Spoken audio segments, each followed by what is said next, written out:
আমার নবীর এমন একটা জাত, একটা মহিলা নবীর কাছে আসলেন রে বাবা। আয়েশা ডাক দিয়ে কে নবী গো, আমার ঘরে টাকা নাই। সুবহানাল্লাহ কোন গেলে ও নবী গো, আমার ঘরে পয়সা নাই। ও নবী গো, কিন্তু আমার ঘরে আমার সুন্দরী একটা মেয়ে আছে, কিন্তু আমি গরিব দেখা আমার মেয়েটার কেউ বিয়ের প্রস্তাব দেই না। ইয়া রাসূলুল্লাহ, আপনার কাছে আমি এসেছি, মেহেরবানি করে একটু ব্যবস্থা করে দেন।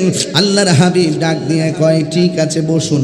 বসার পরে আমার নবীর কপাল মোবারক দিকে পসিনা মোবারকটা হাতের আঙ্গুলি মোবারকের মাথায় নিলেন। নেওয়ার পরে ছোট্ট একটা বোতল নিলেন।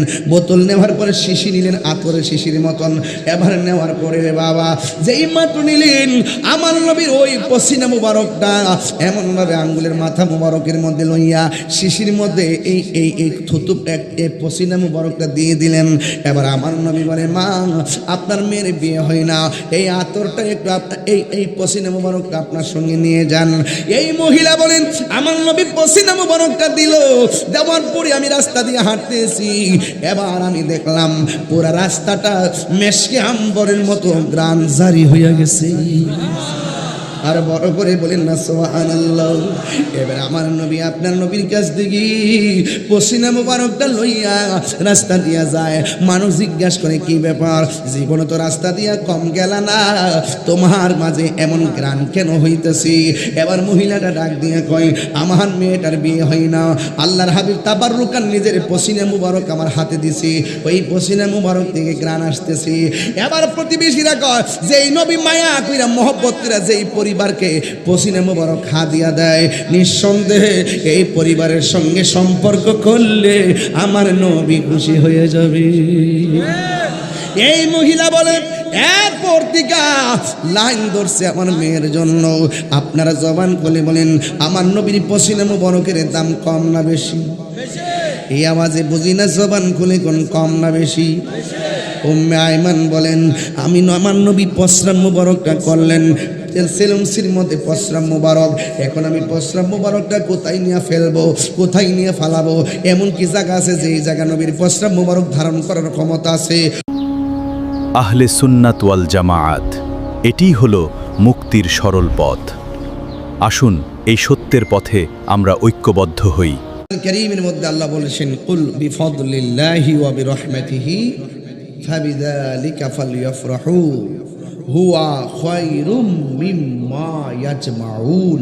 চিৎকার মেরে বলেন সুবহানাল্লাহ। আল্লাহ রাব্বুল আলামিন বলেন, বন্ধু আপনি বলে দিন, আমি আল্লাহর পক্ষ থেকে তারা যদি কোনো ফজল পায়, ফজল ফাদলুন অনুগ্রহ। রাইসুল মুফাসসিরিন হযরত আব্দুল্লাহ ইবনে আব্বাস রাদিয়াল্লাহু তাআলা আনহু ফরমান, এখানে ফজল মানে হলো এলেম। ফজল মানে কি? আর এক রাওয়ায়াতে এসেছে ফজল মানে হলো কোরআন। ফজল মানে কি? কোরআন। আমি কোন পথে চললে আল্লাহকে পাবো, কোন পথে চলবো, কোন পথে চলবো না, সেই সংবিধানের নাম হলো আল কোরআন। তাহলে এই কোরআনটা আমাদের জন্য আল্লাহর পক্ষ থেকে অশেষ দয়া। কথা বলেন ঠিক কিনা?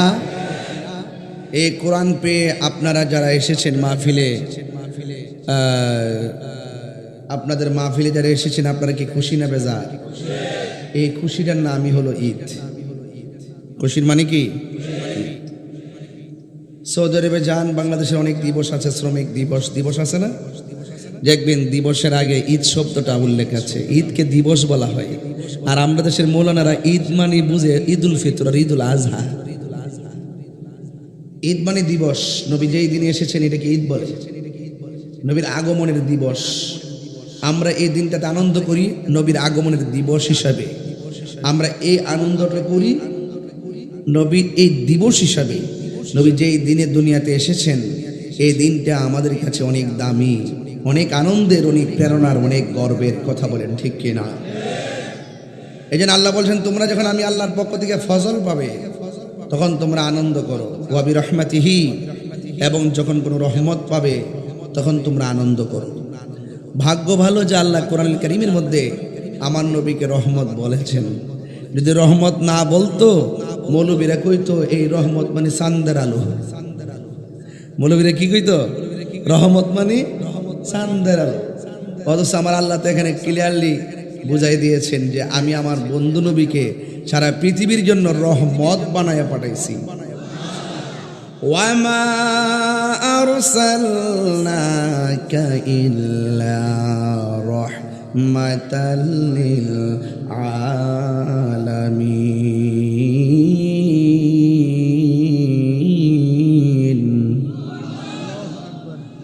আল্লাহ রাব্বুল আলামিন বলে, হ্যাঁ বন্ধু, আমি আপনাকে গোটা কুল কায়নাতের জন্য রহমত বানায়া পাঠিয়েছি।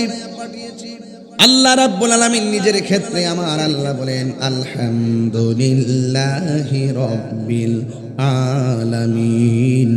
আমি আল্লাহ হইলাম সব জাহানের রব, আর আমার নবী হইল সব জাহানের রহমত। এতে কোনো সন্দেহ আসেনি। নবীজিকে আল্লাহ সব জাহানের রহমত বানায়া পাঠিয়েছেন। ও পৃথিবীর মানুষ, আমার নবী, আপনার নবী রহমাতুল লিল আলামিন দুনিয়াতে কোন সময় এসেছেন?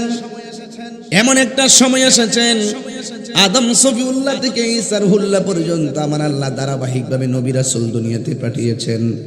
ঈসা আলাইহিস সালামকে শেষ সময় যখন পাঠিয়েছেন, ঈসা আলাইহিস সালামকে আমার আল্লাহ চতুর্থ আসমানের মধ্যে উঠিয়ে নিয়েছেন। ঈসা নবী চতুর্থ আকাশে যাওয়ার পর 1 বছর পর্যন্ত দুনিয়াতে নবী নাই, 2 বছর পর্যন্ত দুনিয়াতে নবী নাই, 3 বছর পর্যন্ত দুনিয়াতে নবী রাসূল নাই, 400 বছর পর্যন্ত দুনিয়াতে নবী রাসূল নাই, 500 বছর পর্যন্ত দুনিয়াতে নবী রাসূল নাই। 500 বছর পরে আমার আল্লাহ এই দুনিয়াতে নবী পাঠাইবার আগে এবার বুঝেন তো দেখি, যে এই জমানের মধ্যে 500 বছর নবী নাই, ওই সময়টার মধ্যে মানুষ কত নাফরমানি করেছে। কথা বলেন ঠিক কিনা বলেন? কে কিভাবে চলবে, কে কিভাবে আল্লাহকে ডাকবে, শরীয়ত তরিকত হাকিকত মারিফত সব লুণ্ঠিত হয়ে গেছে।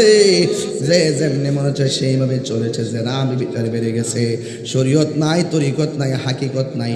এমন একটা সময় 500 বছরের পর্যন্ত এই দুনিয়ার জমিনে এমন একজন নবীকে পাঠাইছেন, যেই নবী হলো শেষ নবী, যেই নবী হলো সব নবীদের নবী, যেই নবী আমাদের নবী।